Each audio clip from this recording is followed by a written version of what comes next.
Well, hi there. My name is Sandy Allnock. Welcome to my YouTube channel where today I'm going to go through the basics of some Art Impressions watercolor stamps. I've shown you some amazing watercolor before and that's a little on the scary side. So I'm going to walk through a little bit easier of a project. This one, this gate that I'm pointing to right now is going to be in another video that's going up today. I'll link you to it at the end. There are these other sets that are brand new for 2016 from Art Impressions. And those are little self-contained sets, but we're going to work with these two today, the foliage and the flowers. These are two sets that I always recommend everybody get to complement all the other sets because they have enough greens and flowers to kind of give you some interest in the image. This is my full collection of everything, and you can see I'm a little excessive in buying a lot of these. I love these stamps, and I just keep them in these cases. I break up all my sets. I put all the trees together, I put gates and buildings together, and all the little flowers together.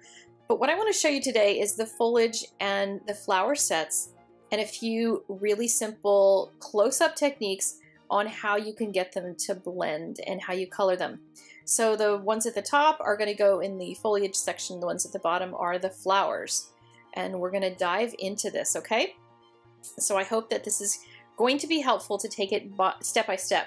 I do have a palette here in case I wanted to do any coloring on that with my markers, and I have some water and a brush, but we're going to keep it pretty basic and we're just going to stamp the images so you can see what they are.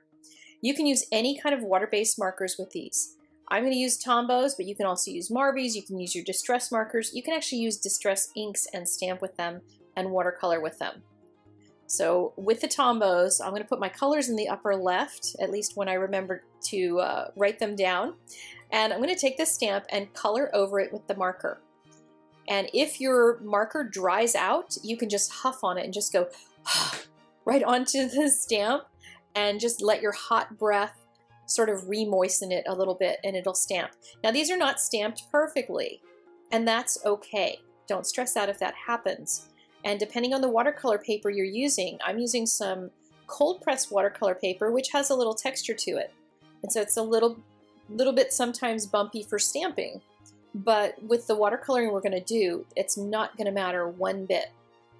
I'm just going through all the images in this set first though, and I'm going to stamp them. You see there's little bushes, there's little branches, and then we have a couple of grasses, a small one and a large one. And you get them all stamped. And when you're doing this, you can actually do all your stamping first, at least your background layer stamping, and then go do your watercoloring later. This will re-wet later on, so you don't have to do it all instantly. There's no timeout for it. So with this little cluster, I'm just showing you how I'm just dropping some water on.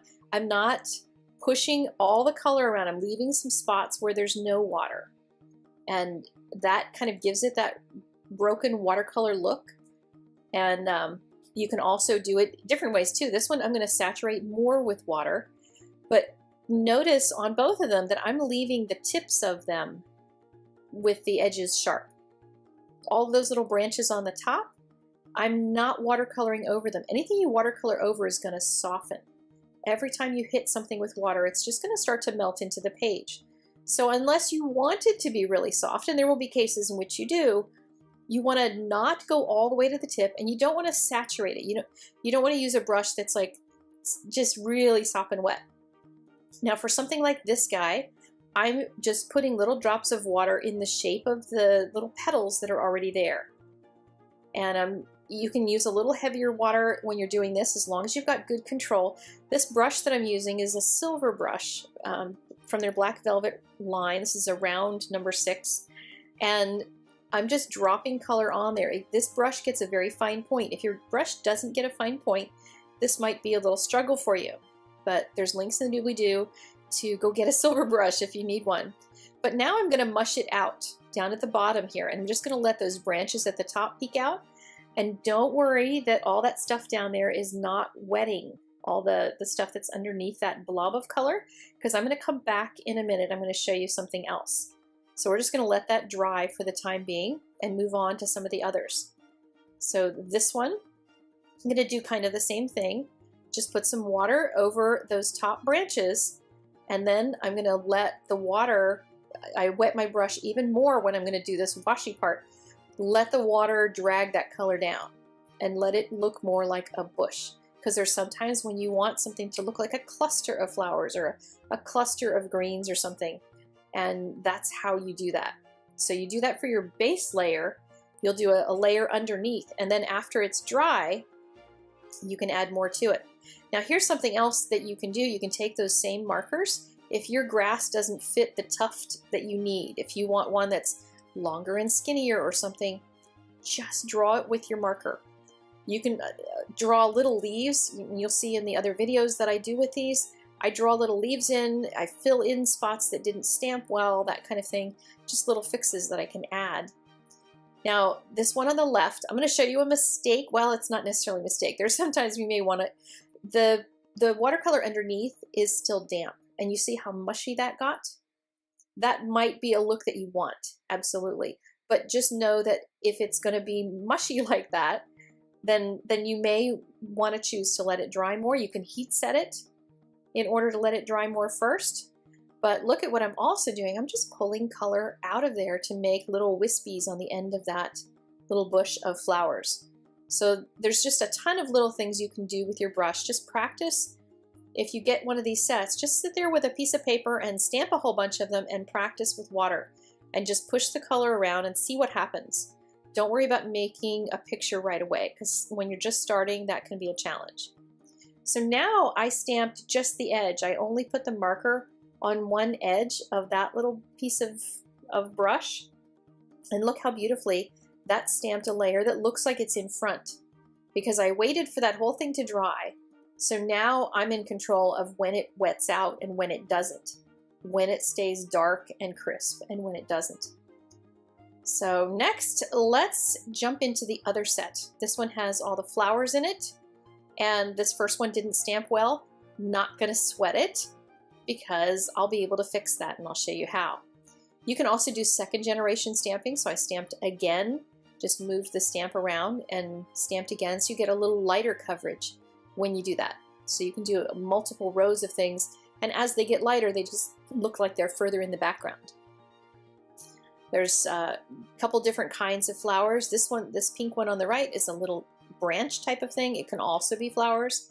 Lots of different ways you can do it. And you can stamp just part of it, just stamp the tip of it, and get just the tip of a branch. And I mean, lots of varieties of things you can do with these. And here I stamped this long tall one, but I only stamped a little portion of the second two that the second one and the third one. If I could talk, that would be helpful, wouldn't it?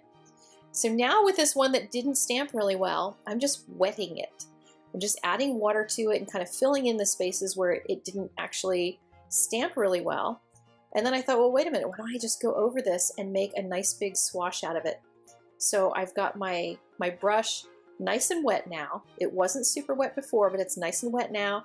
And I'm making just a little loose cluster right around it.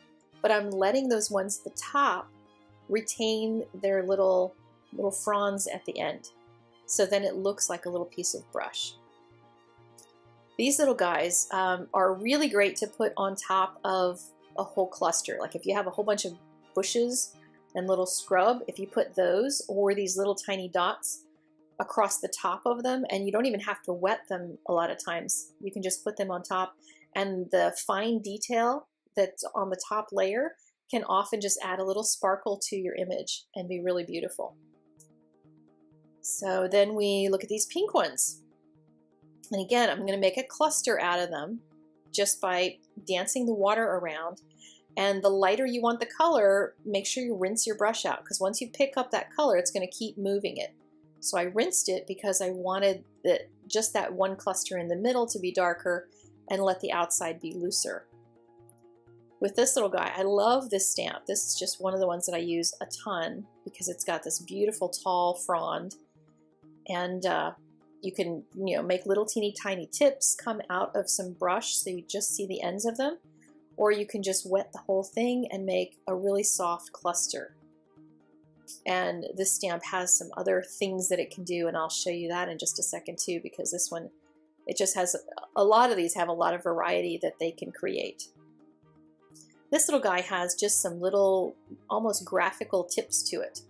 So it'll create a different look for the ends of flowers in a cluster. So if you're doing one of the stamps that has a bouquet in it, or some kind of a cluster of flowers, this one will just add some really nice little fine detail to it. But you notice I'm not soaking the whole thing. If you soak the whole thing, it's going to end up turning into a big puddle. Now this one is, we're back to one of my that favorite stamp again, and one of my favorite things to do with it is to make trees out of it. So I'm just pressing the end of it, the top end. You could also mask off the end if you wanted to do a row of trees, but you could do this for scenes in any of your stamping. Just add trees to it by using this stamp. There is a set of tree stamps, and I'm going to link you to all the AI stamps in the description down below. So there's lots more choices than what I'm showing you, but look how beautiful trees these make. Super gorgeous. And all you have to do is add a little bit of water down below and join them, and they look like this really misty, beautiful set of trees. So there you have it with some of the basics. Oh, I guess I decided I was going to go back and add more blue. So here you can see adding a little bit of detail on top once something's dry will really help. I'm also turning the stamp different directions. Try all your stamps, turning them different ways, and see what else they look like. Because this one, now it looks like these flowers are kind of cascading downward because I've turned the angle of it. So you can change the entire direction of all of it. So these still pictures are on my blog. If you want to take a closer look at them, you're welcome to do that. There's a link in the description down below for that. There's also some other videos that I've done with some of these art impression stamps that you might want to take a look at and see how you can make scenes out of some of the sets that they have. You can hit the subscribe button to get more from me. You can find me all over social as Sandy Allnock, and I will see you guys later. Thanks so much for spending a few minutes with me. And if you can, hit that like button if you enjoyed this and learned something from it. Thank you much. Take care. Bye-bye.